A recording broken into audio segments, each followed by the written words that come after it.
ভিক্ষা করো না, তার চেয়ে চলো আমরা রাস্তায় রাস্তায় গান গেয়ে বেড়াই। গান শুনে খুশি হয়ে সবাই টাকা দেবে, সেই টাকা দিয়ে আমরা খাবো আর ঘর ভাড়া দিব। তারপর আমি স্কুলে ভর্তি হব, অনেক বড় ডাক্তার হব, অনেক টাকা হবে আমার। তখন তোমরা দুইজন আমার সঙ্গে থাকবে। আমি রাজি, খালি একটা রিকোয়েস্ট, আমাকে 2 কোটি টাকা দিবা। আমরা একটা সিনেমা বানাবো, দুলাভাই নায়ক আর আমি হইলাম ভিলেন।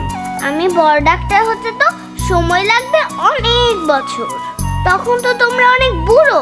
তাহলে কেমন করে নায়ক হবে, ভিলেন হবে? তাহলে বাদ, দুলাভাই নগদ চিন্তা করেন, এই লম্বা বাকির গল্প শুনে কোনো লাভ নাই। পাইছি কি হয়েছে বড় মামা, বলো তো? পাইছি মামা। নগদ পাইছেন তো দুলাভাই? খারার উপরে নগদ, নগদের উপরে নগদ।